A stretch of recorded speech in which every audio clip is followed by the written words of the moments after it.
Bonsoir à tous, on commence ce journal du Mercato avec l'Olympique lyonnais qui espère attirer dans ses filets l'attaquant uruguayen Facundo Pellistri. Juninho plancherait depuis plusieurs jours sur la piste menant au jeune ailier gauche de 18 ans. Sous contrat jusqu'en juin 2022 avec Peñarol, l'intéressé disposerait d'une clause libératoire fixée à 9 millions d'euros. Et la direction du club uruguayen ne semble pas disposée à brader sa pépite, courtisée notamment par Manchester United. L'AS Monaco s'intéresserait à Marius Wolf, le milieu offensif de 25 ans sous contrat avec le Borussia Dortmund jusqu'en juin 2023, sort d'une saison correcte en prêt au Hertha Berlin et pourrait donc rejoindre Niko Kovac, fraîchement arrivé sur le banc monégasque. Toujours en France, le LOSC fait l'actu avec plusieurs noms liés au club nordiste.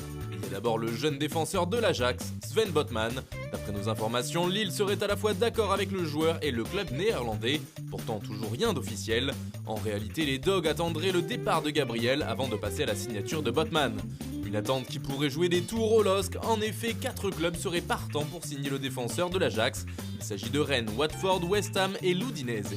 Autre dossier tout proche d'aboutir à Lille, celui de Burak Yılmaz. Mais cette fois, on est en très bonne voie pour une officialisation dans les prochaines heures. L'attaquant international turc de 35 ans aurait passé les tests médicaux et devrait arriver en France pour signer son contrat de 2 ans avec le LOSC. Côté départ, c'est un certain Jonathan Iconé qui pourrait faire ses valises. Le Borussia Dortmund y verrait un potentiel remplaçant en cas de départ de Jadon Sancho et pourrait bien se positionner sur l'international français.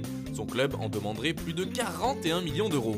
À l'étranger, l'un des défenseurs les plus courtisés d'Europe devrait l'être toujours autant pour ce mercato. Kalidou Koulibaly intéresse de nombreuses équipes et récemment, il aurait même fait l'objet d'une offre de la part de Manchester City. Le montant de celle-ci avoisinerait les 60 millions d'euros. Une information que Cristiano Guintoli, le directeur sportif du Napoli, a démenti ce dimanche. Le voisin Manchester United aussi passerait à l'offensive, mais viserait plutôt un attaquant qui évolue en Allemagne. Les Red Devils lorgneraient l'international français Kingsley Coman du Bayern Munich. Il y a plusieurs jours, il avait été contacté par Manchester City d'après nos informations, et notamment par Pep Guardiola, qui l'avait eu sous ses ordres en Bavière. Mais la direction du club allemand n'aurait aucune intention de se séparer de son joueur. Affaire à suivre. Edinson Cavani n'a toujours pas trouvé preneur. Libre de tout contrat, il est notamment pisté par Leeds United, mais aussi par Benfica. Cependant, le club lisboète ne devrait pas pouvoir boucler sa signature. La raison est simple, le prix serait trop élevé pour l'équipe portugaise. Du côté de Barcelone, il y a déjà beaucoup de mouvements, et notamment dans le sens des départs. Le Barça veut dégraisser pour réduire sa masse salariale. L'un des gros dossiers dans ce sens est celui de Samuel Umtiti. Le défenseur français n'est plus vraiment à la hauteur des attentes du FC Barcelone et n'arrive plus à s'imposer. D'ailleurs, le club catalan lui aurait avoué son souhait de mettre fin à l'aventure. La Serie A serait la destination idéale avec notamment le Napoli qui aimerait beaucoup son profil. Et de son côté, Umtiti serait contre un départ de Barcelone. Toujours en défense centrale, Jean-Claire Todibo est également annoncé sur le départ. De retour de prêt à Schalke, il pourrait ne plus jouer pour le Barça, qui ne serait pas contre une vente. Il intéresse d'ailleurs plusieurs clubs selon nos informations. Seul problème, la somme réclamée par les Blaugrana serait trop élevée, à savoir un montant de 25 millions d'euros. De quoi décourager le Stade Rennais et l'AC Milan. Le transfert de Todibo est donc loin d'être bouclé pour l'instant. Toujours à la recherche de liquidité, le Barça pourrait même lâcher Antoine Griezmann. L'ancien joueur de l'Atlético n'est pas à vendre, mais les Catalans pourraient craquer en cas de très grosse offre si l'on croit la presse ibérique. Matheus Fernandes, milieu brésilien de 22 ans qui était prêté à Valladolid, serait dans le viseur de l'AS Monaco. En effet, le club du Rocher aimerait le faire venir en principauté et aurait même déjà fait une proposition au Barça. Il s'agirait d'un prêt avec option d'achat. Du côté des arrivées, quelques noms sont sortis dans la presse ces dernières semaines, en particulier en défense. Il y a d'abord un certain Yuri Berchiche qui serait très apprécié en Catalogne, où l'on cherche une solide doublure à Jordi Alba. Seul problème, il coûte très cher et l'Athletic Bilbao ne serait pas chaud pour le laisser partir.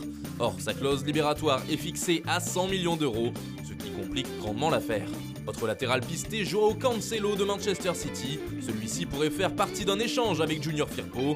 Le Barça s'intéresse à un autre joueur des Sky Blues, c'est le jeune Eric Garcia. Le défenseur central de 19 ans serait lui très chaud pour rejoindre Messi et consorts. Cependant, les récentes déclarations de Josep Bartomeu, le président du club, viennent calmer les rumeurs des gros transferts cet été à Barcelone. Celui-ci a expliqué qu'il serait difficile pour le Barça de signer un joueur autrement que par le biais d'un échange, à l'image de l'opération Pjanic-Arthur. Concernant Neymar par exemple, si le PSG refuse un échange, aucune transaction ne pourra se faire. Bartomeu s'est même livré sur le dossier Lautaro Martinez en avouant que des négociations avaient eu lieu.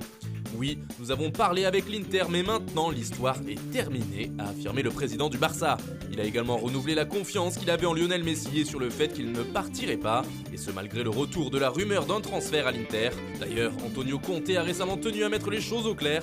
Les rumeurs de Léo Messi sont absolument fausses. Ne croyez pas en ces fake news, il ne rejoindra pas l'Inter. Même pas en rêve, a déclaré le coach du club lombard. Bafétimi Gomis, 34 ans, a choisi de poursuivre l'aventure dans le golfe Persique puisqu'il a prolongé son contrat de 2 ans au Al Hilal FC. Il est désormais lié au club de Riyad jusqu'en 2022 et dispose d'une option pour continuer une année supplémentaire.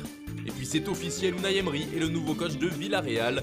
L'ancien entraîneur d'Arsenal s'est engagé jusqu'en juin 2023 en faveur du club espagnol et retourne donc en Liga pour la saison prochaine. Voilà, c'est tout pour aujourd'hui, on se retrouve dès demain pour une nouvelle vidéo sur Foot Mercato.